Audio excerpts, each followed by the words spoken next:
जय हिंद स्टूडेंट। स्वागत है आपका पॉलिटी फाउंडेशन के इस दूसरे वीडियो में।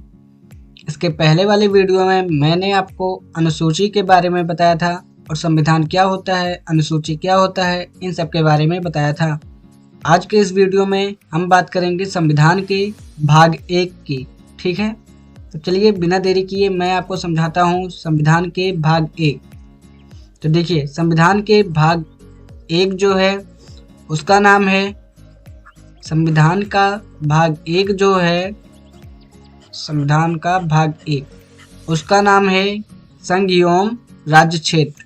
क्या नाम है? संघ एवं राज्य क्षेत्र। संघ एवं राज्य क्षेत्र मैंने आपको पहले वाले वीडियो में समझा दिया था कि भाग कैसे हम समझ पाएंगे, इन सब के बारे में मैंने आपको बता दिया था। देखिए, संविधान का भाग 1 है संघ एवं राज्य क्षेत्र, और इसमें कितने अनुच्छेद हैं? भाग 1 में अनुच्छेद हैं 1 से लेके 4 तक। मैंने आपको बताया था कि जब भी मैं भाग की बात करूं तो आप पाठ का नाम समझेंगे, और अनुच्छेद का बात करूं तो आप समझेंगे कि ये पेज नंबर है। ठीक है, तो संविधान भाग 1 में है संघ एवं राज्य क्षेत्र, पाठ का नाम है, मतलब भाग 1 का नाम है, और ये है अनुच्छेद 1 से लेके 4 तक। अब चलिए समझते हैं। अनुच्छेद 1 जो है उसमें बताया गया है कि भारत जो है ये राज्यों का संघ है, अर्थात इसके राज्य कभी भी टूटकर अलग नहीं हो सकते। तो अनुच्छेद 1 में क्या बताया गया है कि भारत राज्यों का संघ है। भारत जो है राज्यों का क्या है? राज्यों का संघ है, इसमें बताया गया है। किसमें? भाग 1 में। और जब अनुसूची मैंने आपको पढ़ाया था उसमें भी क्या था कि भारत राज्यों का संघ है, अनुसूची 1 में भी उसी की चर्चा है। तब मैंने आपको बता दिया था कि यहाँ पे संघ का मतलब है यूनियन। ठीक है, संघ का मतलब क्या है? संघ का मतलब है यूनियन। और एक होता है, मैंने आपको बता दिया था कल वाले वीडियो में कि एक होता है संघ मतलब यूनियन, और एक होता है परिसंघ, इसका मतलब कन्फेडरेशन।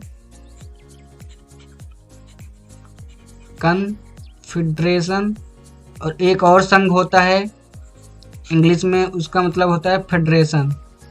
तो मैंने कल इन तीनों के बारे में आपको बता दिया था, तो फिर से आपको बता देता हूँ। परिसंघ का मतलब क्या होता है?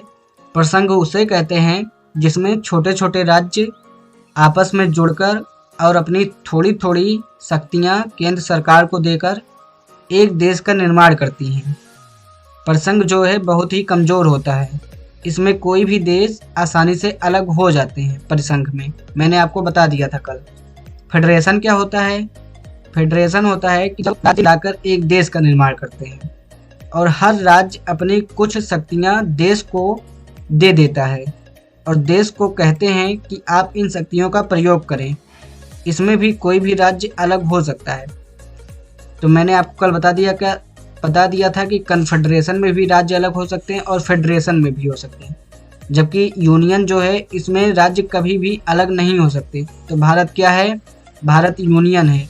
अगर अमेरिका की बात की जाए तो अमेरिका फेडरेशन है, यानी वो फेडरेशन का संघ है और भारत यूनियन का संघ है। ठीक है, तो अनुच्छेद 1 में इसी की चर्चा है। अब हम बात करते हैं अनुच्छेद 2 की। अनुच्छेद 2 यानी आर्टिकल 2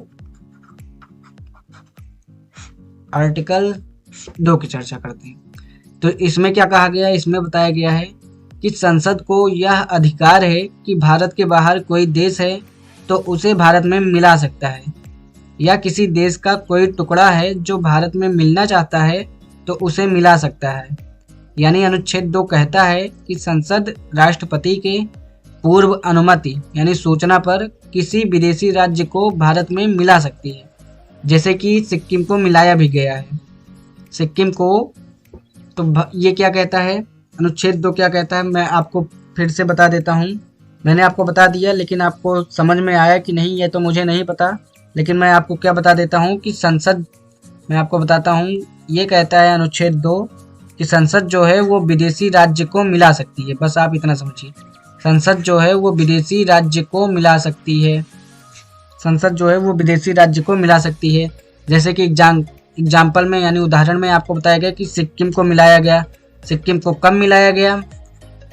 देखिए, सिक्किम को भारत में मिलाया गया। आपको जानकर कई लोगों को आश्चर्य भी हुआ होगा कि सिक्किम अलग से मिलाया गया भारत में। तो हाँ, भारत में सिक्किम को अलग से मिलाया गया। कब मिलाया गया था? तो इसे 16 मई 1975 में भारत में मिलाया गया और तब भारत का 22वां राज्य ये बना, 22वां राज्य बना। अब ये भारत में मिलना क्यों चाहा? अगर ये आपको समझना हो तो भारत में ये मिलना क्यों चाहा, तो देखिए, चीन जो था वो यहीं पे है, तिब्बत। तो चीन जो था ये तिब्बत को अपने कब्जे में कर लिया 1972 में। तो 1972-73 में ये जो था चीन, ये तिब्बत को अपने कब्जे में कर लिया। उसके बाद फिर ये सिक्किम घबरा गया। तो सिक्किम ने फिर भारत से कहा कि मैं भारत में मिलना चाहता हूँ। तो जब भारत में मिलना चाहता हूँ तो भारत से कहा कि अगर मैं भारत में मिलूँगा तो आप परेशान तो नहीं करेंगे। तो फिर भारत ने इसे 35वां संविधान संशोधन के तहत इसे सह राज्य बनाया। संविधान संशोधन के तहत इसे सह राज्य बनाया। क्या बनाया? सह राज्य।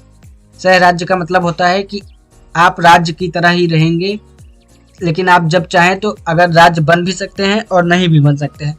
तो इसे 35वां संविधान संशोधन द्वारा सह राज्य का दर्जा दिया गया। तो 1 साल फिर ये राज्य के रूप में रहा, मतलब सह राज्य के रूप में रहा। फिर 36वां संविधान संशोधन द्वारा फिर इसे जो है इसे राज्य बना दिया गया। तो कंपटीशन में क्या पूछता है कि सिक्किम को सह राज्य कौन सी अनुसूची द्वारा बनाया गया, मतलब कौन सा अनुसूची नहीं, कौन सा अमेंडमेंट एक्ट यानी संविधान संशोधन द्वारा बनाया गया, कौन से संविधान संशोधन द्वारा बनाया गया? तो 35वां संविधान संशोधन द्वारा इसे सह राज्य बनाया गया। ठीक है, ये है। तो मैंने आपको क्या कहा कि अनुच्छेद 2 कहता है कि संसद विदेशी राज्य को मिला सकती है, जैसे कि सिक्किम को मिला भी चुकी है भारत में। कब मिलाई? 16 मई 1975 को। कौन सा राज्य बना? 22वां राज्य बना सिक्किम। ठीक है, अब बात करते हैं अनुच्छेद 3 की। अनुच्छेद 3 की बात करते हैं। चलिए हम देखते हैं अनुच्छेद 3।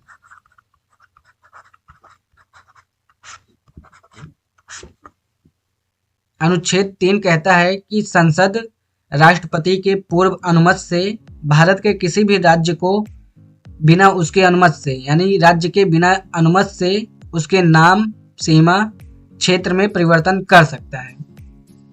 आपको समझ में आया? संसद जो है, देखिए अनुच्छेद 3 क्या कहता है? संसद जो है वो राज्य में परिवर्तन कर सकता है। राज्य में परिवर्तन कर सकता है। संसद जो है वो राज्य में परिवर्तन कर सकता है।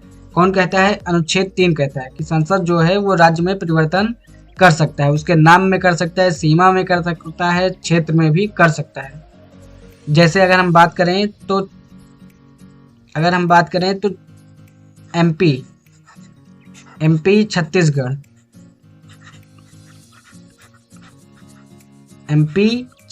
जैसे मध्य प्रदेश था, उसका नाम उसका राज्य मतलब क्षेत्र बदल के छत्तीसगढ़ कर दिया गया उसमें से। कब किया गया? 1 नवंबर 2000 को। ठीक है, ऐसे ही यूपी से उत्तराखंड को अलग किया गया। कब? 9 नवंबर 2000। ठीक है, ऐसे ही बिहार को झारखंड से अलग किया गया। कब? या झारखंड को बिहार से अलग किया गया। कब? 15 नवंबर 2000 को। तो अनुच्छेद 3 कहता है कि संसद जो है वो राज्य में परिवर्तन कर सकती है। अनुच्छेद 3 इतना ही कहता है। अनुच्छेद 4 अब बात करते हैं। अनुच्छेद इसे इंग्लिश में आर्टिकल भी बोलते हैं, जिन्हें नहीं पता वो जान लेगा। अनुच्छेद 4 कहता है कि जब संसद अनुच्छेद 2 का प्रयोग करेगी, यानी किसी विदेशी राज्य को मिलाएगी, या अनुच्छेद 3 का प्रयोग करेगी, यानी किसी राज्य को तोड़ेगी, तो उसके लिए राष्ट्रपति से किसी विशेष अनुमति की जरूरत नहीं है। ठीक है, समझ में आया आपका? जब जो है, देखिए इसमें अनुच्छेद 3 क्या है? राज्य परिवर्तन कर रही है, इसका मतलब है कि वो राज्य को तोड़ रही है। जबकि अनुच्छेद 2 में मैंने आपको कहा कि किसी विदेशी राज्य को मिला सकती है, जैसे कि सिक्किम को मिला भी लिया। ठीक है, तो वही बताया जा रहा है कि अगर संसद किसी अनुच्छेद 2 में किसी राज्य को मिला रही है और अनुच्छेद 3 में किसी राज्य को तोड़ रही है, तो उसे राष्ट्रपति की विशेष अनुमति की ज़रूरत नहीं है। क्यों नहीं है? क्योंकि इसे अनुच्छेद 368 के बाहर रखा गया है। तो अनुच्छेद 368 में है क्या? तो ये जब मैं आपको अनुच्छेद 368 पढ़ाऊंगा तब बताऊंगा। उसमें राष्ट्रपति को कुछ विशेषाधिकार शक्तियां दी गई है, उसको इसके बाहर रखा गया है। ठीक है, तो अनुच्छेद 4 जो है वो कहता है कि राष्ट्रपति को जब संसद 2 और 3 अनुच्छेद 2 और 3 के तहत परिवर्तन करेगी तो राष्ट्रपति को उस पर हस्ताक्षर करना ही पड़ेगा, राष्ट्रपति को सिग्नेचर करना ही पड़ेगा। ठीक है ना, यानी अनुमति देना ही पड़ेगा, करना ही पड़ेगा। तो अनुच्छेद 4 में यही बताया गया है। ठीक है, तो अभी तक मैंने आपको क्या बताया? मैंने आपसे कहा कि संविधान भाग 1 जो है उसका नाम है संघ एवं राज्य क्षेत्र। इसमें 4 अनुच्छेद हैं और मैंने आपको चारों अनुच्छेद बता दिया। पहला अनुच्छेद है भारत राज्यों का संघ है यानी यूनियन है। दूसरा अनुच्छेद है कि संसद विदेशी राज्य को मिला सकती है, जैसे सिक्किम को मिला भी लिया है। अनुच्छेद 3 है कि संसद राज्य में परिवर्तन कर सकती है। और अनुच्छेद 4 है कि अगर संसद 2 और 3 अनुच्छेद के तहत परिवर्तन करती है तो राष्ट्रपति को उस पर हस्ताक्षर करना ही पड़ेगा। ठीक है, अब चलिए कुछ और समझते हैं। देखिए, अगर आप अखंड भारत का नाम सुने होंगे तो अखंड भारत का मतलब जब भारत एक ही था मतलब कि इसमें से कई राज्य टूटे हैं। देखिए, हमारा भारत अखंड भारत था। सबसे पहले 1893 में डोरंड लाइन खींच दी गई और अफगानिस्तान को अलग कर दिया गया। किससे अलग कर दिया गया? भारत से अलग कर दिया गया।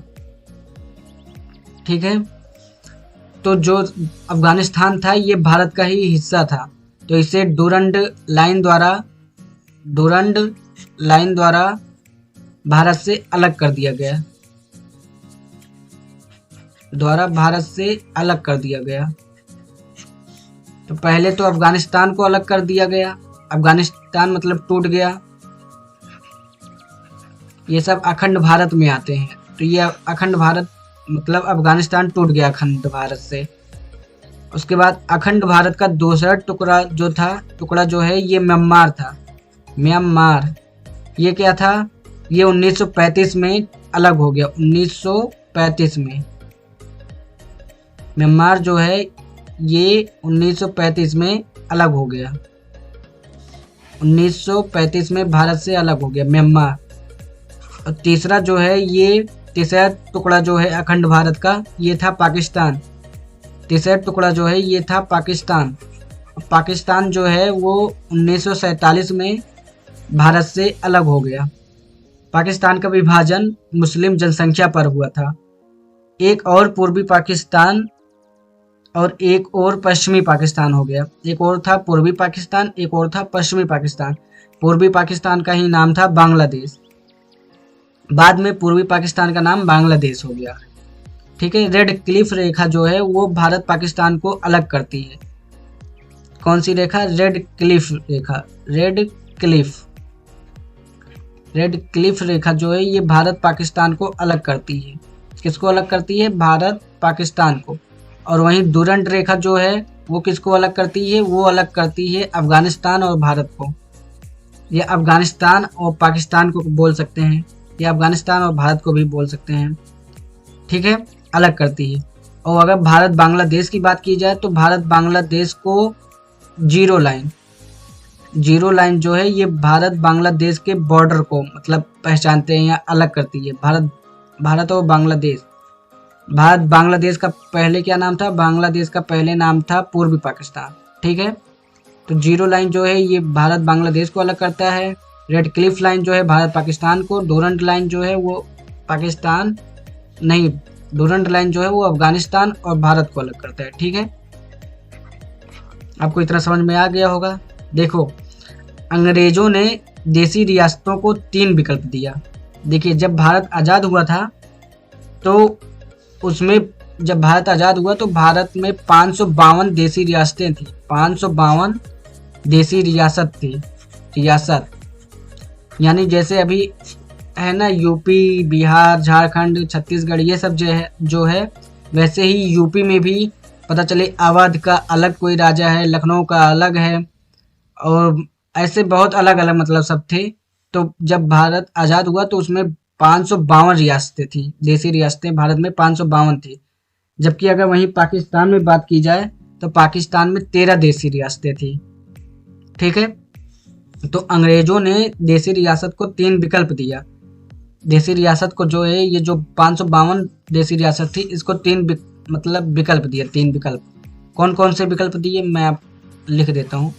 3 विकल्प दिया, कौन कौन से? एक तो दिया कि अगर पाकिस्तान में मिल जाए, ये जो 552 देसी रियासत हैं ये तो पाकिस्तान में मिल जाए, पाकिस्तान में मिल जाए, पहला विकल्प था। दूसरा विकल्प दिया कि भारत में मिल जाए। देखिए, पहला दिया कि पाकिस्तान में मिल जाए, दूसरा दिया भारत में मिल जाए, तीसरा विकल्प क्या दिया कि स्वतंत्र देश बन जाए। तीसरा विकल्प दिया स्वतंत्र देश बन जाए, स्वतंत्र देश बन जाए। तो जब भारत आज़ाद हुआ तो भारत में 552 देसी रियासतें थी और 13 पाकिस्तान के पास थी, 13 देसी रियासतें पाकिस्तान में थी। तो इन 552 देसी रियासतों को उसने अंग्रेजों ने 3 विकल्प दिए, या तो पाकिस्तान में मिल जाए, या तो भारत में मिल जाए, या तो एक स्वतंत्र राज्य बन जाए। जब देश आज़ाद हुआ तो भारत में 552 से अधिक देसी रियासत थी, जो कि मैंने आपको बता दिया। 552 देसी रियासत को मिलाकर फेडरेशन बनाना संभव नहीं था।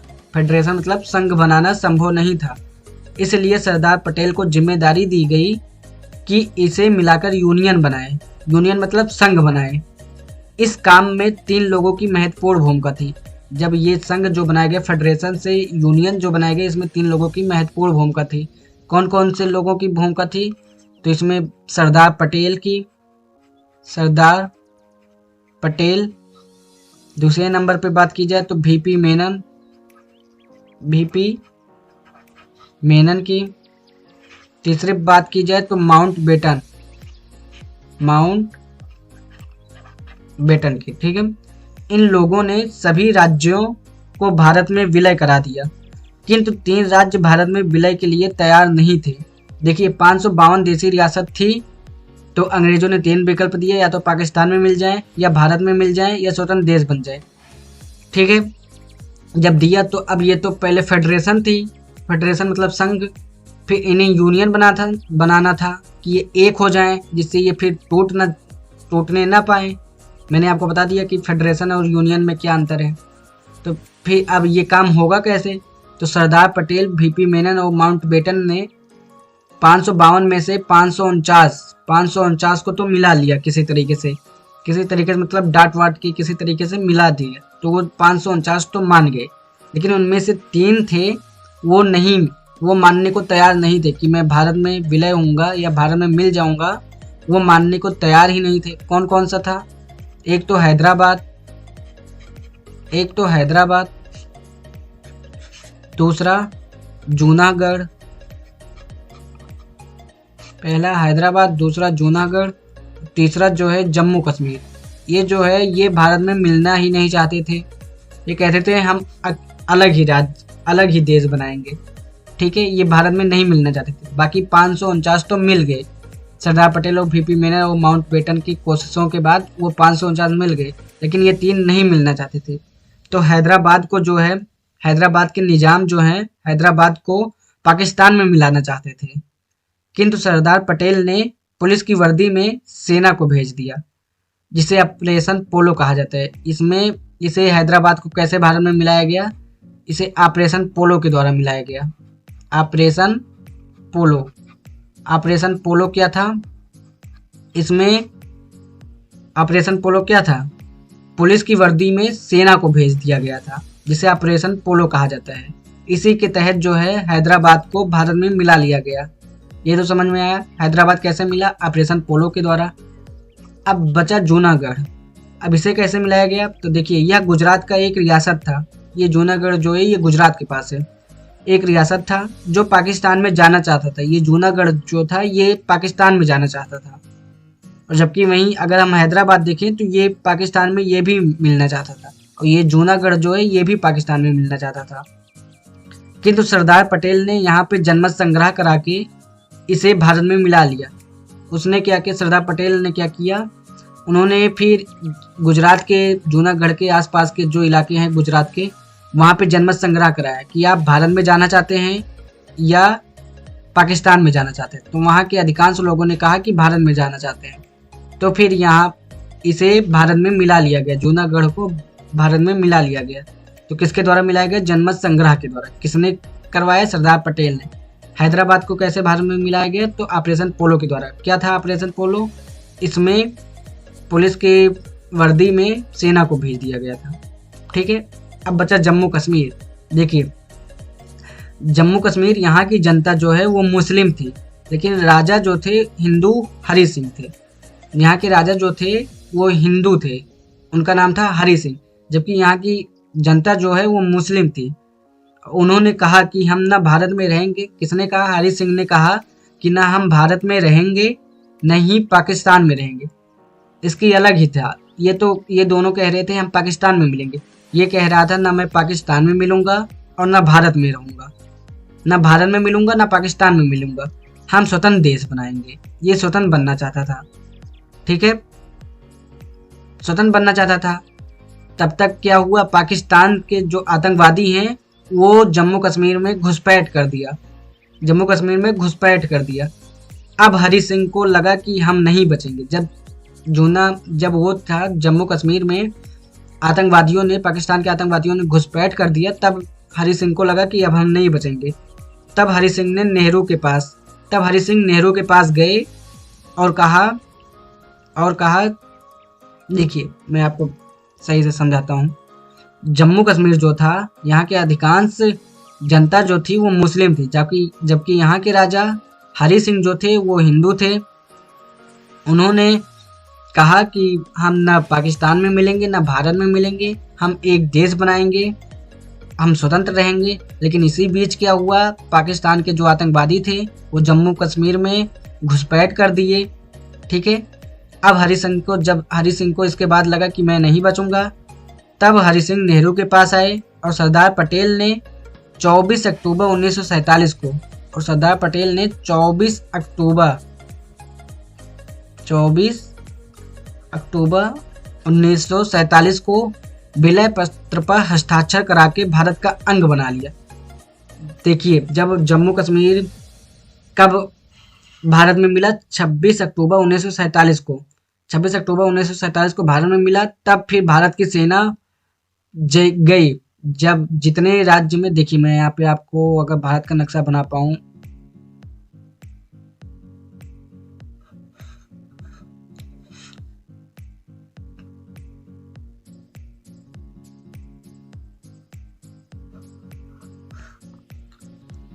देखिए यहाँ पे यही है।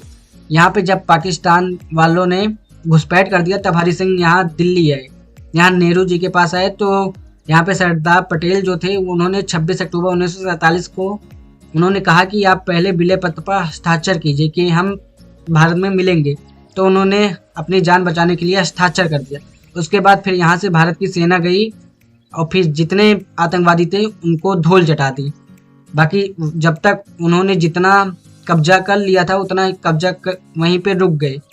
तो यही जो है, यही फिर बाद में हो गया POK, पाकिस्तान ऑक्यूपाइड कश्मीर। ठीक है, उसके आगे फिर ये नहीं बढ़ पाए। तो यही इतना जो है वो फिर इतना वो कब्जा कर लिए हरि सिंह की वजह से। ठीक है ना। तो हैदराबाद कैसे मिल गया, जूनागढ़, जम्मू कश्मीर, ये तो आपको समझ में आ गया होगा। ठीक है, इन सभी देशी रियासतों को मिलाकर एक भारत का निर्माण किया गया। इन जो 552 देशी रियासतें, इनको मिला के एक भारत का निर्माण किया गया। इस भारत को 4 राज्यों में, देखिए अभी ट्विस्ट क्या है, इस भारत को 4 राज्यों यानी ABCD में बांटा गया। ABCD में बांटा गया। ए जो था ये था ब्रिटिश प्रोविंस, ब्रिटिश, सीधे में रुक जाइए, ये क्या बीच बीच में आ जाता है। देखिए ये क्या था,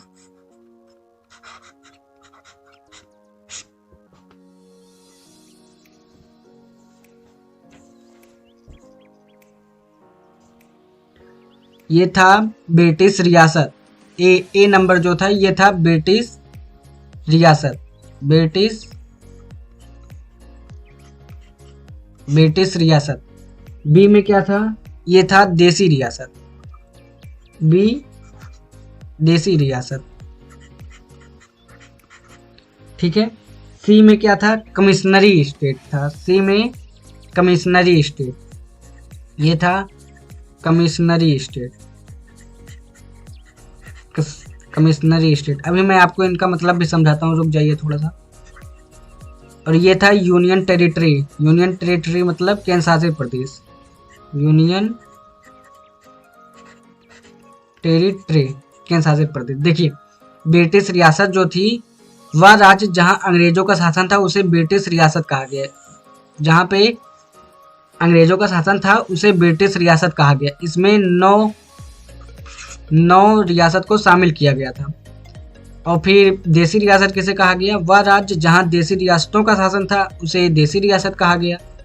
तो ये भी 9 थे। और वह बड़े शहर जहां अंग्रेज केवल उस शहर पर कब्जा किए थे उसे कमिश्नरी स्टेट कहा गया। ये 10 थे। ठीक है। केंद्र शासित प्रदेश जो था ये 1 था, केंद्र शासित प्रदेश जो था ये 1 था। तो समझ में आया। इस प्रकार मैंने आपको बता दिया कि 552 देसी रियासत थे जिनको 4 प्रकारों में बांटा गया था, ए बी सी डी के रूप में। फिर उनको भारत में कैसे मिलाया गया हमने ये भी समझ लिया, भारत में कैसे मिलाया जाए। तो 552 में से 549 तो किसी तरीके से मान गए, सरदार पटेल वीपी मेनन और माउंटबेटन के कहने से। लेकिन उनमें से 3 जो थे वो नहीं मान रहे थे। कौन कौन, हैदराबाद, जूनागढ़ और जम्मू कश्मीर नहीं मान रहा था। हैदराबाद को ऑपरेशन पोलो के द्वारा मना लिया गया, जूनागढ़ को जनमत संग्रह के द्वारा अपनाया गया और जम्मू कश्मीर को फिर हरि सिंह के द्वारा अपनाया गया। वहां पे जब भारत की आर्मी गई उसके बाद फिर मान गए ये भी। ठीक है। तो बस आज के वीडियो में बस इतना ही रखते हैं। उसके बाद मैं आपको बताऊंगा कि जब ये भारत के जब 552 देसी रियासत मिलके फिर जब 1 हो गए उसके बाद भी कई समस्या आई। उन समस्या के बारे में मैं आपको अगले वीडियो में बताऊंगा, इसके अगले वीडियो में। ठीक है। तो चलिए आपको मिलते हैं इसके अगले वाले वीडियो में। तब तक के लिए जय हिंद, जय भारत।